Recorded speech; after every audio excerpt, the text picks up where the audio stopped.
अस्सलामुअलैकुम, मैं हूं इमरान वसीम। नाज़रीन, आज के प्रोग्राम का हम आगाज़ करेंगे जो जुमे के रोज़ पाकिस्तान तहरीक-ए-इंसाफ़ के लिए एक बड़ी खुशखबरी है। इस प्रोग्राम से हम अपने वीलॉग का आगाज़ करेंगे और इसके बाद हमारे प्रोग्राम की जो दीगर अहम ख़बरें हैं उनकी तफ़सीलात भी आप नाज़रीन की खिदमत में पेश करेंगे। नाज़रीन, कल के वीलॉग में आपके साथ हमने ये ख़बर शेयर की थी कि वज़ीर आज़म शहबाज शरीफ ने जुमे के रोज़ यानी आज के दिन जो है कौमी सलामती कमेटी का हंगामी इजलास बुला लिया है। और आप नाज़रीन ये जानते हैं कि कौमी सलामती कमेटी के इजलास में बड़े ही अहम और हसास नोयत के मामला जिनका ताल्लुक़ कौमी सलामती के साथ होता है, उन मामलात के जो है वो फ़ैसले किए जाते हैं। तो ये जो इजलास आज बुलाया गया था, जिसे वज़ीर आज़म के तुर्किया के दौरे की वजह से अब मुलतवी कर दिया गया है, नई तारीख भी नहीं दी गई। ये इजलास नाज़रीन जो 9 और 10 मई के पुरतशद्दुद वाक़यात हुए, साबिक़ वज़ीर आज़म इमरान ख़ान की गिरफ़्तारी के बाद जो मिलिट्री की इमलाक को नुकसान पहुँचाया गया, उन्हें जलाया गया, उन्हें जो है वो गिराया गया, इससे मुतल्लिक़ जो आखिरी कौमी सलामती कमेटी का इजलास हुआ था, उससे पहले कोर कमांडर कॉन्फ्रेंस में कुछ अहम फ़ैसले किए गए थे, जिसकी तौसीक़ जो है वो कौमी सलामती कमेटी के इजलास में की गई थी। तो ये जो नाज़रीन इजलास था, ये भी उन 9 और 10 मई के पुरतशद्दुद वाक़यात के हवाले से था, उसका तसलसल था। तो इसमें जो भी फ़ैसले किए जाने थे 9 और 10 मई के पुरतशद्दुद मुज़ाहरों के हवाले से, वाक़यात के हवाले से, उसका ज़ाहिर सी बात है कि अल्टीमेटली जो कॉन्सिक्वेंस होता वो पाकिस्तान तहरीक-ए-इंसाफ़ को फ़ेस करना पड़ते, पाकिस्तान तहरीक-ए-इंसाफ़ के रहनुमाओं को, कारकुनान को उनके नताइज जो है वो भुगतना पड़ते। तो आज ये इजलास अगर वज़ीर आज़म शहबाज शरीफ के तुर्किया के दौरे की वजह से मुलतवी किया गया है, तो कह सकते हैं कि आज के दिन तक तो ये पाकिस्तान तहरीक-ए-इंसाफ़ के लिए अच्छी खबर है। लेकिन ये अच्छी खबर तब तक है जब तक कौमी सलामती कमेटी का अगला इजलास बुला के 9 और 10 मई के वाक़यात के हवाले से फ़र्दर कोई फ़ैसले जो है वो नहीं किए जाते। अब आ जाते हैं नाज़रीन, कल रात गए जो परवेज़ खटक साहब ने और असद कैसर साहब ने जो प्रेस कॉन्फ्रेंस की, जिसमें परवेज़ खटक साहब ने जो है वो अपने PTI के ओहदे छोड़ने का, पार्टी की जो खैबर पख्तूनख्वा की सदारत है उसको छोड़ने का ऐलान किया। इस प्रेस कॉन्फ्रेंस के हवाले से नाज़रीन कुछ रिपोर्टर जो है वो अंदरूनी कहानी बयान करते हैं।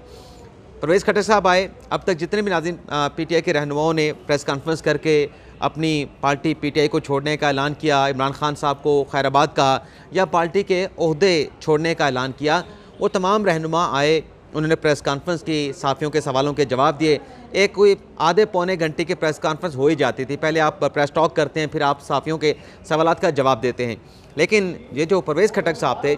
इनकी ये मुख्तसर तरीन प्रेस कॉन्फ्रेंस थी। 3 से 4 जुमलों से ज़्यादा उन्होंने प्रेस कॉन्फ्रेंस नहीं की। और प्रेस कॉन्फ्रेंस नाज़रीन वो होती है जिसमें साफ़ी सवालात भी करते हैं। तो दरअसल ये उनका एक आप वीडियो स्टेटमेंट आप कह सकते हैं कि जो लाइव नेशनल मीडिया के ऊपर दिखाया गया। तो जो साफ़ी कल जैसे सोशल मीडिया पे चल रहा था कि नेशनल प्रेस क्लब में जाएंगे परवेज़ खटक साहब, उनके साथ जो है वो असद कैसर साहब होंगे, शाह फरमान का भी नाम आ रहा था कि वो भी वो जो मुज़ाकरात के हवाले से खान साहब ने कहा था कि मुज़ाकरात करने के लिए गए थे, हमारे दोनों लोगों का पता नहीं, तो उसमें पहले जो नाम है वो शाह फरमान साहब का भी था। लेकिन बाद में जो नेशनल प्रेस क्लब का एलामिया जारी किया गया, उसमें सिर्फ 2 नाम आए थे, जिसमें एक जो है वो परवेज़ खटक साहब था और दूसरा असद कैसर साहब का था। लेकिन नेशनल प्रेस क्लब की प्रेस कॉन्फ्रेंस 9:45 पर यानी रात को ये रखी गई थी, पौने 10 बजे। लेकिन फिर अचानक से ये चीज़ सामने आई कि ये प्रेस कॉन्फ्रेंस जो है वो मुलतवी कर दी गई है। और फिर बाद में पता चला कि G64 के किसी घर में जो है वो प्रेस कॉन्फ्रेंस परवेज़ खटक साहब करेंगे। तो वो घर का नाज़रीन जो नंबर था वो गली नंबर 84 और मकान नंबर गालिबन 5, हमें कुछ साफ़ी बता रहे थे कि वहाँ पे ये प्रेस कॉन्फ्रेंस हुई। लेकिन ज़राए का ये कहना है, मेरे साफ़ियों के साफ़ियों का कहना है कि हमें ज़राए ने बताया कि ये जो सब कुछ किया गया, ये इस वजह से किया गया कि साफ़ियों को इंगेज किया गया प्रेस क्लब में, और परवेज़ खटक साहब जो हैं साफ़ियों के सामने आना नहीं चाहते थे, उनके सवालों का जवाब नहीं देना चाहते थे। तो ये तमाम मामला खुफिया रखा गया, यानी तवज्जो रखी गई नेशनल प्रेस क्लब की जानिब कि वहाँ पे प्रेस कॉन्फ्रेंस करेंगे। और फिर सिर्फ एक फॉर्मेलिटी पूरी करने के लिए परवेज़ खटक साहब वहाँ पे पहुँच चुके थे, एक आध चैनल वहाँ पे पहुँच चुका था, बाकी के कुछ माइक वहाँ पे पहुँच चुके थे। और फिर साफ़ियों को बताया गया कि ये प्रेस कॉन्फ्रेंस जो है वो G64 के किसी घर में की जाएगी, और उसमें किस रोड के ऊपर वो घर है, एग्जैक्ट जो लोकेशन है वो भी नहीं बताएगी। तो इस तरीके से साफ़ी बता रहे थे हमें ये है किस तरीके से जो है वो डॉज किया गया, ताकि सहाफ़ी इस कॉन्फ्रेंस में जाए ना और परवेज़ खटक साहब से कोई सवाल ना कर सकें। और एक और टीका सानी साहब भी हैं, उन्होंने भी कुछ मुझे वीडियोस भेजी, और वो वीडियोस भेजने का उनका मकसद जो मुझे समझ आया वो ये कहना चाह रहे थे कि देखें ये जो परवेज़ खटक साहब हैं, असद कैसर साहब हैं, एक ही गाड़ी पे आए, एक ही गाड़ी पे वापस चले गए, लेकिन कितनी इन्हें जल्दी थी। यानी इन्होंने प्रेस टॉक की, चंद मिनट की और चंद जुमले इन्होंने कहे और फौरी तौर पे वहाँ से चले गए कि इन्हें किसका ख़तरा था, किस तरह का डर था कि फौरी तौर पर इन्होंने वहाँ से भागने की जो है वो की, वहाँ से निकलने की कोशिश की। तो ये भी बहुत सारी चहमगोइयाँ, बहुत सारे सवालात जो है उठाए जा रहे हैं। अब आ जाते नाज़रीन खान साहब के ख़िलाफ़ और उनकी अहलिया बुशरा बीबी के ख़िलाफ़ जो अलकादर का ट्रस्ट है, जिसमें खान साहब को बुलाया गया था, खान साहब गए थे, खान साहब ने जो है वहाँ पे जाके शामिल तफ्तीश हुए थे, उनके नैब की तफ्तीशी टीम के सवालों का जवाब दिया था। अब नाज़रीन डेवलपमेंट ये हुई है कि नैब ने खान साहब के वो जो सवालों के जवाबात थे, जो 1-1.5 घंटा खान साहब जो है वो 2 घंटे नैब की हिरासत में के दफ्तर में रहे, हिरासत में तो नहीं, हिरासत में तो पहले गए थे जब सुप्रीम कोर्ट ने उन्हें रिहा कर दिया था। तो वो जो सवालों का जवाब दिया खान साहब ने, उन तमाम सवालों के जवाबात को नैब ने मुस्तरद कर दिया, नैब की तफ्तीशी टीम ने मुस्तरद कर दिया है। और अब खान साहब को 7 जून को बुला लिया गया है ज़ाती हैसियत में, और ख़ान साहब को एक्यूज़ की हैसियत से बुलाया गया, और ख़ान साहब की जो अहलिया बुशरा बीबी, उन्हें भी जो है वो 7 जून को नैब के रावलपिंडी के ऑफिस में बुला लिया गया और कहा यह गया है कि आप अपने साथ जब 7 जून को आएंगे, इमरान खान साहब भी और उनकी अहलिया भी अपने साथ वो जो अलकादर ट्रस्ट यूनिवर्सिटी के जो दस्तावेज़ात हैं वो तमाम दस्तावेज़ात डॉक्यूमेंट्स लेके आएंगे, और इसके साथ साथ जो एहतियात की तफसीलात हैं, जिन्होंने एहतियात दिए हैं, उनके कवायद भी फ्राहम किए जाएँ। और साथ में ये भी कहा गया है कि अलकादर यूनिवर्सिटी के कितने अखराजात हैं उनकी डिटेल भी फराहम की जाएँ। तो जो NCA का मामला है, जो NCA का मलिक रियाज हुसैन के साथ जो डील हुई, जो उनके साथ मुआहदा हुआ और वहाँ पे जो कार्रवाई मलिक रियाज हुसैन के ख़िलाफ़ हुई, जो 190 मिलियन पाउंड के हवाले से, उन चीज़ों का भी जिक्र किया गया है, लेकिन अब की मरतबा ये चीज़ें साथ लाने का कहा गया है। अब आ जाते हैं नाज़रीन, जो अगली हमारी ख़बर है, जो अपने मिर्ज़ा शहज़ाद अकबर के जो भाई हैं मिर्ज़ा मुराद अकबर, जिन्हें जो है वो गिरफ़्तार कर लिया गया था, लेकिन कहा गया कि अबडक्ट कर लिया गया है, अगवा कर लिया गया है, तो उसकी FIR का इंदराज नहीं हुआ। तो मिर्ज़ा मुराद अकबर के जो भाई हैं शहज़ाद अकबर, उन्होंने इस हवाले से ट्वीट भी किया था, और फिर आज इस्लामाबाद हाई कोर्ट में उनकी बाजियाबी के हवाले से, उन्हें उठाए जाने के हवाले से मुकदमे की समाअत हुई, जिसमें बड़े ही दबंग किस्म के रिमार्क्स जो हैं वो जस्टिस मोहसिन अख्तर कियानी साहब ने दिए हैं। तो हाई कोर्ट में होने वाली इस समाअत का, अहम समाअत का अहवाल भी आपके साथ हम शेयर करेंगे। लेकिन आज एक और ख़बर भी आ जा रही है कि जहांगीर तरीन साहब, जिनके साथ PTI के जो खैरबाद कहने वाले जितने भी पार्टी के रहनुमा हैं, जो रब्ता कर रहे हैं, जिनके साथ मुलाकातें हो रही हैं, जिनके साथ यकीन दहानियाँ की जा चुकी हैं, यकीन दहानियाँ दी जा चुकी हैं, यकीन दहानियाँ ली जा चुकी हैं, उन तमाम डेवलपमेंट्स के बाद, उन तमाम मुलाकातों के बाद आज जहांगीर तरीन साहब, जो कि कल तक यहाँ इस्लामाबाद में मौजूद थे, अपनी लीगल टीम के साथ उन्होंने पार्टी की, नई पार्टी की रजिस्ट्रेशन के हवाले से मुशावरत की थी। तो आज कहा जा रहा है कि जहांगीर तरीन की जो लीगल टीम है वो नई पार्टी के रजिस्ट्रेशन के हवाले से इलेक्शन कमीशन ऑफ पाकिस्तान पहुँचेगी, इलेक्शन कमीशन में गलबन कोई दरख्वास्त दायर की जाएगी। ये आज इम्कान ज़ाहिर किया जा रहा है, लेकिन ये जुमा नमाज के बाद ही पता चल पाएगा। अभी जब हम वीलॉग रिकॉर्ड करें तो इस वक्त तो नाजरीन तकरीबन कोई 12 बजे का वक्त है, और ये जब आप वीलॉग देख रहे होंगे तो गालिबन 2-2:30 भी हो सकते हैं। तो ये एक बड़ी अहम डेवलपमेंट होने जा रही है। इसके अलावा जो मिर्ज़ा मुराद अकबर साहब की मिसिंग होने का मामला है, उस पर सबसे पहले तो आज जब इस केस की समाअत हुई तो उसमें पूछा जस्टिस मोहसिन अख्तर कियानी साहब ने, जो कि DIG ऑपरेशन पेश हुए, कि क्या ये जो लोग उठा के लेके गए मिर्ज़ा, नाम भूल जाता है मुराद अकबर साहब को, क्या वो रेंजर के लोग थे, क्या वो पुलिस के लोग थे? तो उन्होंने डिनाई कर दिया कि नहीं, ये रेंजर के लोग नहीं थे और ना ही ये पुलिस के लोग थे, ना ही ये CTD के लोग थे। जिस पर जज साहब ने कहा कि तो फिर पहले तो ये कन्फर्मेशन करना पड़ेगी ना कि ये लोग कौन हैं, ये रेंजर के हैं, ये CTD के हैं। तो जो CCTV वीडियो मिली है कि उससे क्या कन्फर्मेशन होती है, किसका पता चलता है? जिस पर DIG ऑपरेशन ने कहा कि ये तो वीडियोस हम देखेंगे, आप हमें वक्त दें, तो वीडियो देखने के बाद आपको बताएंगे कि ये जो मिर्ज़ा मुराद अकबर को उठाया गया है, तो उन्हें उठाने वाले, उन्हें ले जाने वाले लोग कौन थे। तो जज साहब ने बड़ा बर्मी का इजहार किया कि ये किस तरीके से एक 36 किलोमीटर का वफाक का इलाका है इस्लामाबाद का, उसमें इस तरीके से जो सिक्योरिटी एजेंसियाँ हैं, जो लॉ इन्फोर्समेंट एजेंसीज़ हैं, उनकी वर्दियों का इस्तेमाल किया जा रहा है, और लोग जो हैं रेंजर और CTD की वर्दियाँ पहन के लोगों को इस तरीके से उठा रहे हैं। तो ये तो फिर जो इदारे हैं मुतलका, उनके रहने का यहाँ पे कोई जवाज़ नहीं, उनके सरबराहान का रहने का कोई जवाज़ नहीं। तो मोहसिन अख्तर कियानी साहब ने बड़े अहम रिमार्क्स दिए, और इसके बाद फिर जो IG इस्लामाबाद हैं उन्हें बुला लिया गया है, और जो DG रेंजर हैं आइंदा समात पे उन्हें बुला लिया गया है, और सेक्रेटरी दाखिला को बुला लिया गया है। और साथ में ये कहा गया कि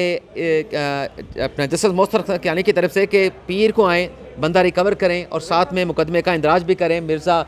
मुराद अकबर की जो है वो मिसिंग होने का, और दोनों तमाम इदारे अपनी अपनी FIR साथ लेके आएँ। और साथ में कहा कि अगर कोई पेशरफ ना हुई तो फिर इसके बाद हम अगली मरतबा फिर वज़ीर दाखिला यानी राना सलाउद्दीन साहब को बुलाएंगे, और उनसे भी बात अगर ना बनी बुलाने के ऊपर तो फिर हम वज़ीर आज़म शहबाज शरीफ को तलब करेंगे। तो बड़े ही सख्त रिमार्क जो है वो दिए गए हैं आज इस केस में जस्टिस मोहसिन अख्तर कियानी की जानिब से। अब आ जाते हैं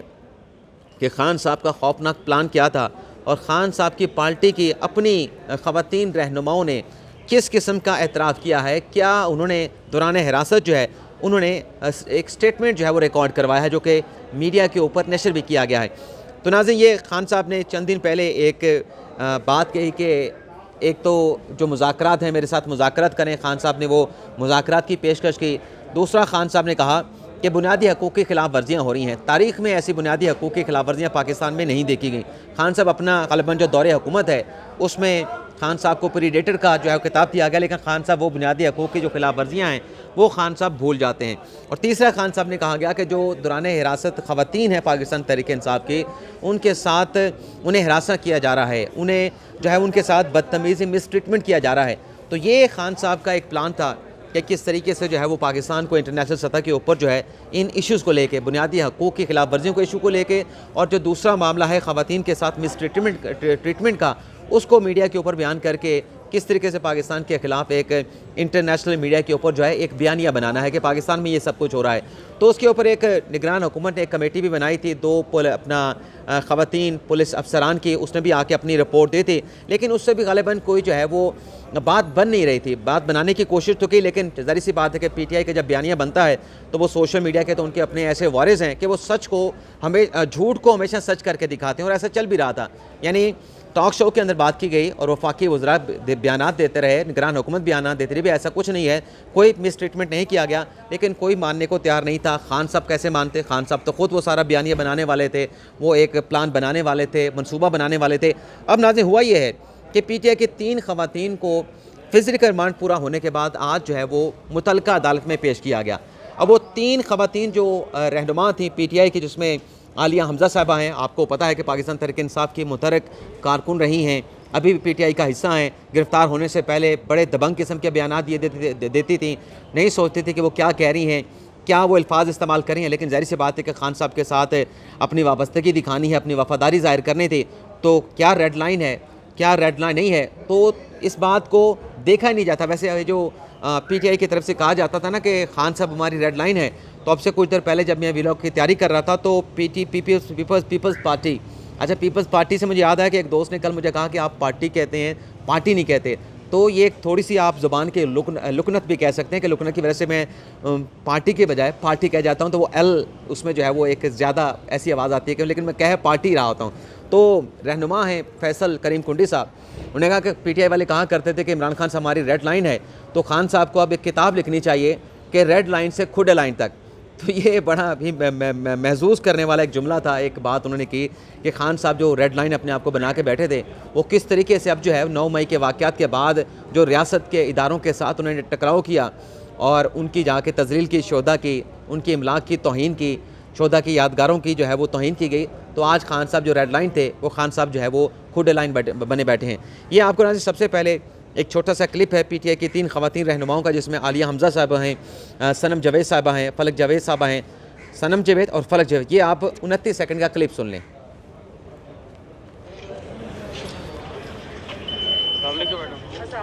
मुख्तलिफ रियूमर्स, मुख्तलिफ बातें चल रही हैं, जेल में ख़वातीन पर तशद्दुद किया जा रहा है और इस तरह से क्या जेल में हमारे साथ कोई ज़्यादती नहीं हुई, हमें जेल में रखना ही ज़्यादती थी क्योंकि हमने कुछ किया ही नहीं, तो रखना ही नहीं चाहिए। और सबसे बड़ी बात यह कि ये तस्लील काफ़ी है कि आप औरतों को घरों से आधी रातों को उठाकर लाएंगे, घसीट के लाएंगे, इससे ज़्यादा आप औरतों की क्या तस्लील करें। और अगर आपको उनके सोशल अकाउंट से प्रॉब्लम है तो सोशल मीडिया के केस करें, इस तरह सियासी इंतकाम का निशाना बनाना ज़रूरी तो नहीं। ये जो तीनों ख़वातीन की जो रहनुमा हैं, चाहे वो आलिया हमज़ा साहिबा हैं, चाहे वो सनम जावेद साहिबा हैं, फलक जावेद साहिबा हैं, तीनों ने अलग अलग 3 बातें की हैं। एक ने कहा जी हमारे साथ कोई ज़्यादती नहीं हुई, हमें सिर्फ जेल में रखना ज़्यादती है। आलिया हमज़ा साहिबा ने कहा कि ये इससे बड़ी ज़्यादती क्या होगी कि हमें घरों से उठा के जेल में डाल दिया गया। और तीसरी जो खातून है, उनका नाम तो ज़ाहिर सी बात है फलक जावेद होगा, फलक जावेद ही ग़ालिबन कह रही थी क्योंकि सनम तो अपनी पहले बात कर चुकी थी। तो फलक जावेद साहिबा ने कहा कि अगर हमने कोई सोशल मीडिया के ऊपर वायलेशन की है तो फिर पीका कानून के तहत हमारे खिलाफ जो है वो मुकदमा बनाया जाए, इस तरीके से हमें जलील ना किया जाए। तो जो खान साहब बदतमीज़ी की बदतहज़ीबी की बात कर रहे थे, उनका तो हकीकत के साथ जो है वो कोई ताल्लुक़ नहीं था। चीफ साहब आए हुए हैं, चीफ अमृता बंदयाल साहब वहाँ पे आप देख सकते हैं। अब देखते हैं क्या यहाँ पे आमद हुई है।